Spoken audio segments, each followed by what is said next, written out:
I don't really know how to do the sort of prep stuff without it being somewhat intensive, because otherwise I just don't feel I have the confidence. I always imagine that I'm going to get to set and the director's going to go, I don't even like this scene, make it up.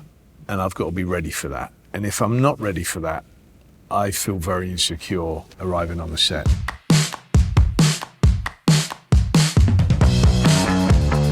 American Psicho. New card. What do you think? Whoa, very nice. Look at that. Picked them up from the printers yesterday. Good coloring. That's bone.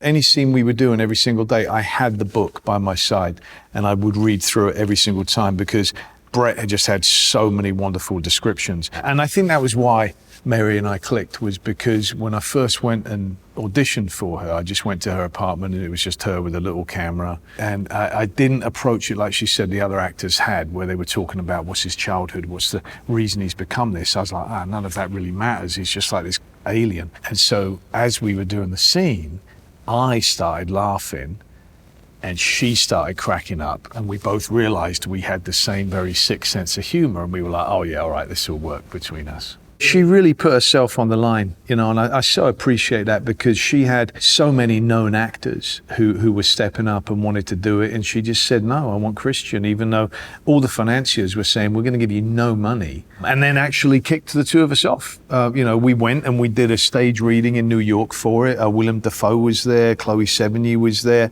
and Bret Easton Ellis was there, and then we got the money, yay!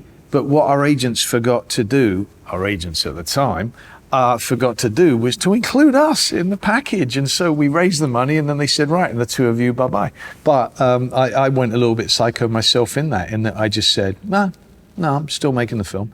And even though other people were cast, other directors were on board, I just kept on prepping. And I would call Mary up and she would say, Christian, they've given it to other people. And I was like, yeah, no, it doesn't matter. We're still going to make it. And she was like, ooh, he's lost the plot. And all my friends were saying that to me, like, what are you doing? And I was turning down. It wasn't like I was getting offered much, but, you know, a couple of projects, not very good ones, I turned them down and kept on going. And lo and behold, look at that. It did eventually come back. So that felt like a great victory. Don't doubt your gut instincts, you know, always listen, always be aware of the style that the director's looking for. But understand, you're always going to bring something unique from anybody else. When there still was the Wall Street trading floors and everything, I went and visited, you know, all different levels of people at Wall Street. But the guys on the trading floor, when I arrived there before making the film, I got there and a bunch of them, they were going, oh, Patrick Bateman, and patting me on the back and going, oh, yeah, we love him. And I was like, yeah, ironically, right? And they were like, what do you mean? So it was always worrying, even back then. But, you know, clearly, look, it's a satire on capitalism in the 80s, and as such is so bloody far-fetched and ridiculous that, you know, to me, I can't help but think it's hilarious. Did you like Phil Collins? I've been a big Genesis fan ever since the release of their 1980 album, Duke. I'm not going to ruin anyone's enjoyment and say that I'm not a huge fan and that they're not life-changing songs. Of course they are, for everyone, right? Come on, when you admit it. For me, it's music's so much a part of actually building characters as well. You know, like for Amsterdam, David and I were listening to and watching a lot of jazz documentaries, etc. And I use all sorts of different music to help me, you know, get into the mood when I'm working. Because emotion really comes through the ears. You know, something that you notice when you're in the edit room. You really see how you can see the visual, keep that the same, but change the music, and it absolutely changes the way you feel about it. So it's such a, you know, joy of life. Get a goddamn job, Al. You got a negative attitude.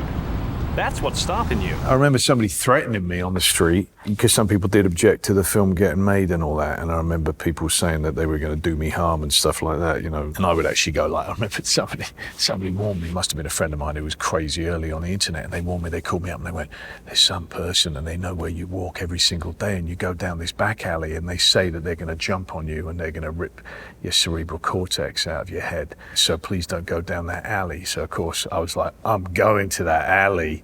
I want to see what happens. And unfortunately, nothing. I kept walking up and down it going, where are they? Come on. What's... But nothing ever happened. Batman. I'm Batman. weirdo, right? Jumping around town at night in a bat outfit. In many ways, in the same way that people were telling me, hey, you can't go play Patrick Bateman, it's career suicide. And I was like, bring it on. I definitely want to do that. Other people also said, hey, you know, if you play Batman, that's it. You're never going to play anything else again. You will always be Batman. And I went, bring it on. Let's see if that happens. Because I just always felt like, look, if I don't have the skill to be able to rise above that, then I don't deserve to either. I absolutely know and cherish the fact that that will be the role I'm probably remembered for most, you know, ever. He's an iconic, you know, larger than life role. But I don't view it really as, oh, being stopped in the street. For me, it was, I could pay off my house. That's a huge relief, you know. That was a dream of mine since being a kid. So I really appreciate that. I thank Chris Nolan no end for that. You know, the experience of actually working with him, of course, and we went on to make, you know, 4 films together. But the fact that that allowed me to make so many other films. You know, for instance, it took Mary a Herculean effort, which I so appreciate, to get me cast in American Psycho. Post-Batman, it got a little bit easier for directors to suggest me and financiers to say, okay, yeah, we'll take him. You've got the wounded child who never moved on from the atrocity and tragedy that happens to him when he loses his parents. And then the kind of monster that represents, you know, all his anger, and that he, you know, concentrates, focuses into this character of the Batman. And then the kind of charade, which is the playboy, apparently vacant and that no one would ever suspect of having any beliefs or causes ever in his life. Most of my recollection of making Batman is sitting doing crosswords by myself in a blue tent with very uncomfortable stuff on because they wanted me ready in 15 minutes at any given go. So I was always sitting there and these things going, 4 down. Hello, is anyone out there? Come on, I want you to do it. I want you to do it. Come on, hit me. Come on, hit me. Hit me. Heath Ledger, who, oh my God, you know, what a performance, what a pleasure to have gotten to work with him and just to see him, you know, and how much he put himself into the Joker. And I was watching it going, yeah, this is absolutely fantastic. Are we in trouble here? Of when Chris and I first sat down, we said, you know what the problem with Batman is that the villains are always more interesting, right? And so Batman actually, he's very close to being a villain himself. So let's never let him become dull by comparison. And unfortunately, I was sitting there going, I'm feeling a little bit dull by comparison because Heath is just like killing this. And but I'm so proud of that film. I love it. The Dark Knight is absolutely extraordinary, you know, and it was such a pleasure to have gotten to work with Heath. I don't want to kill you. What would I do without you? Go back to ripping off mob dealers? No. You complete me. You're garbage who kills for money. Don't talk like one of them. You're not. Even if you'd like to be. He was a wonderful go-kart driver, racer. Yeah, we went and raced go-karts, and holy crap, he beat all the stunt guys and everything. He was quick. When we went to the track, we thought, of course, the stunt guys are going to win, and then suddenly Heath wins, gets top place, and then very quietly mentions, yeah, my dad was a go-kart racer. Very talented individual and a great soul to be around. Yeah, I miss him greatly. The Fighter.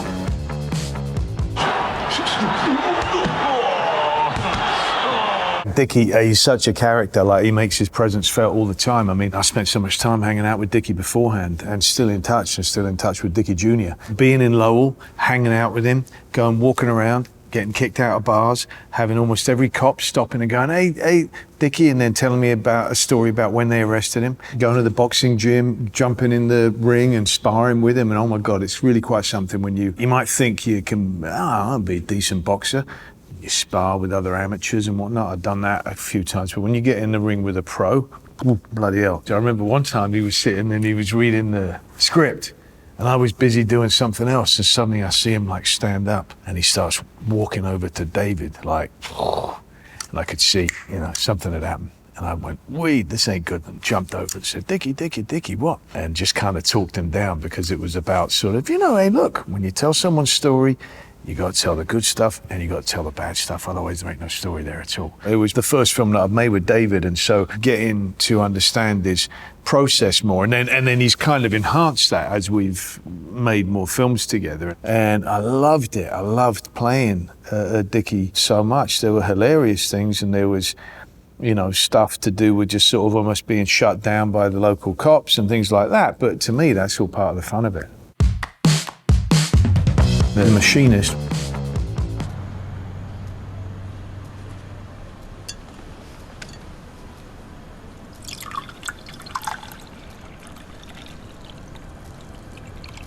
You okay? Don't I look okay? Brad, when I turned up, was really stunned at how much weight I'd lost. He went, "Oh, you really did it." Like, he didn't think I really was going to. That was just a outward show of his guilt and being eaten alive, literally, by guilt. I'd come off of making a couple of films that I'd been less than satisfied with, and just really wanted something where I could become immersed and obsessed with it.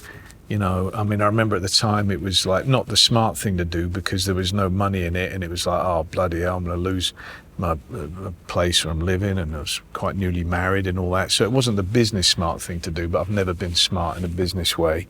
But it was something that I really wanted to challenge myself and kind of see, could I achieve that? Could I fulfill how I imagined the part of Trevor should be played, and testing myself. Perfect fit. A lot of times, actually, I would sit there with headphones in, but I wasn't listening to anything. I was just pretending to listen so that I could actually hear everything that was going on, but nobody thought I could. Also, at the time, I was engaged in a very filthy habit of smoking, so I was rolling my own cigarettes and sitting there puffing away. I did read numerous things. I remember, because of the conversation with Brad, the director, I read Crime and Punishment, but then I was reading a lot of Light Affair as well. The main point was that somehow losing all the physical weight put all the energy into my brain, and so I only slept 2 hours a night, and all I wanted to do was read. And so I would just sit and read endlessly, and I found that I could read without stopping and needing to move or get a distraction. I could just sit and read for 10 hours straight without moving a muscle. Yeah, I can't do that now. The Big Short. I've been very clear. People will withdraw their money. Lawrence, that would be so stupid. I mean, if the fund's capitals drop too much, then the swap's contracts are voided, and then the banks get to keep all of the collateral. Wait a minute. Wait. All of it. What? The contracts are voided? The contracts are voided? I had a wonderful day where we sat in his darkened office together and just chatted, and they'd scheduled all these things for us to go out and about and do different stuff, and we ended up doing none of that because we just enjoyed talking with each other so much and had just an extraordinary day. And he was so helpful, and then he came to visit the set, and then we keep in touch from time to time, and he's an extraordinarily special guy, and wow, what a role. And also my first time working with Adam, which I just loved. He's something else. It's like with David. When you get really great directors, they're very unique in the way that they work.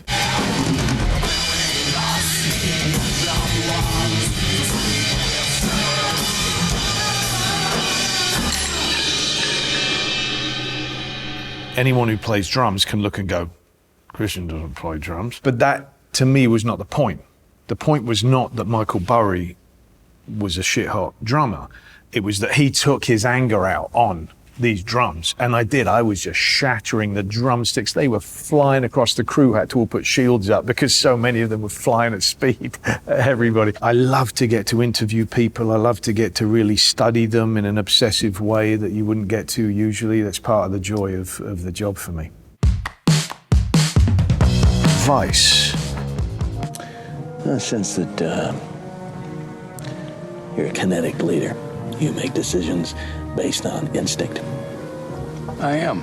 People always said that. Yeah. Very different from your father in that regard. All right, let's dig a bit deeper and go do the very unlikely thing of me play Dick Cheney, which I was like, what? Adam, are you hi? Usually they don't allow special effects makeup artists that much time to prep, but I said, no way, we've got to have, months and months and months to get anywhere close to something that can work here, because it's the movement, Thank God, we had people who were patient enough with me to just kind of keep going and keep going and keep going until eventually going, all right, I think we're in the realm. A wonderful experience working, with Adam. He uses a mic and will kind of just chuck out lines and chuck out ideas and try saying this instead. Not improvising, but suggesting lines and nudging you in the right direction, but you got to be prepared to pivot and be on your toes. Even though Chaney's very not somebody who you would think of as being on his toes, he's very much like flat-footed. But yeah, no, really enjoyed the immersion that took. You know, even though it was like the 4 hours in the chair and whatnot. I had never believed that it could be possible that I could play him, and to give it a shot is it was a wonderful risk. You have authorization to shoot down any aircraft deemed a threat. Presidential authority? That is correct. All orders are Unidir. Unidir, sir? Unless otherwise directed. Mr. Vice President, are we sure these are the proper rules of engagement? The country is under attack. The ROE is fluid. Well, he was very brilliant, you know. He is. He is a brilliant man, you know. Whether you agree with what his intent, you know, was and is, there's absolute brilliance and intelligence there, you know. He rose incredibly quickly for good reason. He understood the machinery of politics better than anyone else did, and so he could manipulate that. And for someone who was absolutely awful at like retail politics, you know, he had no interest in kissing babies or whatever. He was very interested in the true mechanics of power and how that works, and there's nobody better at it than him. Empire of the Sun.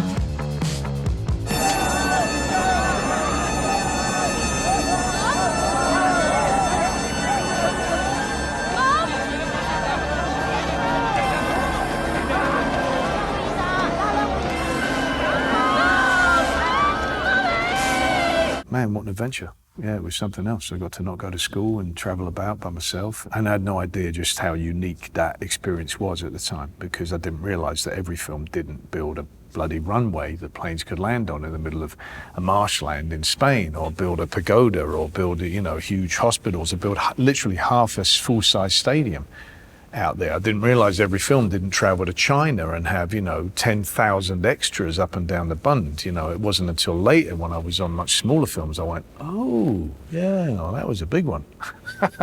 Which I think was great in that way, because I didn't really feel any pressure. And at that age, I didn't really feel like an actual film was going to come out of it at the end. I was just in the moment doing it. Animals and children are the best actors. You can't compete with them. And the reason is because they don't give a shit about the consequences, and in many ways that was how I felt when I was making Empire of the Sun. You know, not through any intentional thing, it just didn't even enter my mind. B-29s? Yep, the super fortress, what we call a hemisphere defense weapon. Where from? Okinawa, Philippines. Tokyo is in bombing range now. Tokyo? You tell them to think of going home soon. There's a great purity to just playing a role, and that's it, because every kid does it. Every kid. I still consider that I play dress up for a living, you know, and kids do that naturally. It only gets spoiled when adults come in and ruin it by bringing money and expectations and you should do more, etc. That's when things go wrong. I never felt that while I was filming. You know, I mean, there were times because I left my family, etc. They weren't able to come with me, so I'd be like in the airport, you know, crying my eyes out, going, I don't want to go. But when I got there, man, I was loving it and I was enjoying it no end. But then it was when I started doing the press, I didn't get that. I couldn't understand that. And I didn't understand why I had to keep talking about the same thing all day long. And I was starting to go insane, and then people follow me around or whatever. And so that was when I went, oh no, this isn't for me. But I always focused on going, yeah, but I really did love doing it itself. So let's try to figure it out so I can deal with this part of it and not have to stop doing the bit that I really do enjoy. There's a price for everything, and it's once you get your head around it, it's a very small price to pay for getting to tell stories. And I recognize, and I'm so grateful for what I do get to do. Amsterdam. How can I know this is you really in the picture? Yes, sir. So, well, I'm the doctor. She's the nurse. He's the attorney. We all met in Belgium, which, if you recall, is where we met for the first time. To Bert, someone who's in experimental medicine, and likewise so with his brace, you know, it's something that he hates, but he can't be without because he's got such terrible injuries, you know, to his back and his spine and everything like that. So, no, I just kept on all the time, because also you see it through the suit, you know. It's kind of like two little bumps of the metal sticking out, you know. And if I can avoid acting, I do avoid acting. Like, if you can just really do it and be uncomfortable, why bother pretending to be uncomfortable? Just be uncomfortable. It was a practical thing because, you know, these were very rudimentary back braces, not like anything that you would get today. These were things that he had kind of made himself in the same way that he's working on creating medicine that can help these returning war vets who weren't given a damn bit of help. You know, they were meant to be returning heroes, and absolutely nobody treated them like that. It was despicable. And who were all suffering from PTSD, but nobody recognized that at all, and these terrible, terrible injuries, but didn't have the right painkillers or anxiety pills or whatever. David and I, we wanted to create characters that we loved, that we wanted to hang out with, characters that just refused to be beaten down by life despite everything that life had thrown at them, that they remained optimistic, refused to be cynical whatsoever. Eyebrows up was kind of our mantra. Where is my eye, Harold?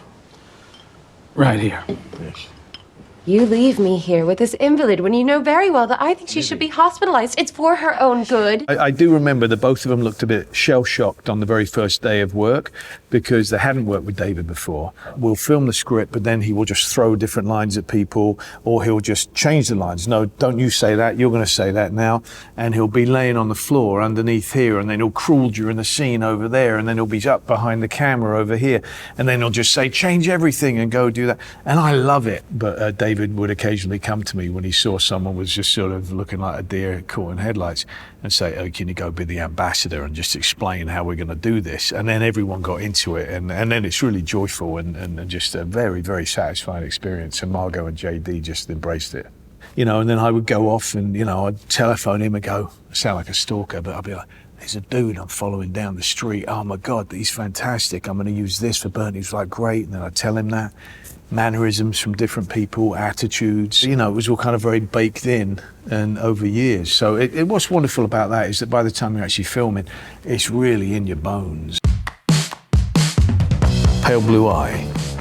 There's so many good actors. I tell you, lately I've been so blessed with the different amount of talented actors I've gotten to work with. And so it was a real pleasure to work with all them, but let me just focus on one, and that would be Harry Melling, because Harry is just a really superb actor. And so I just enjoyed any day that we got to do scenes together. Scott Cooper and I have worked together now. This is our third film. I love working with Scott, and this was something that we've been talking about since like 2012 that he had been putting together. He is prolific beyond belief in terms of his writing. He went and did different things, I went and did different things. But just the period of it, the gothic sort of crime nature of it, the sort of fun origin story of Edgar Allan Poe and what might have made him into such a master of the macabre, and why he was so comfortable and enjoyed that way of thinking, and trying to think about, okay, well, what let's create a character that could have inspired all of that, and that also keeps in the vein of an Edgar Allan Poe story itself as well. So, and I think Scott's done a superb job again with that.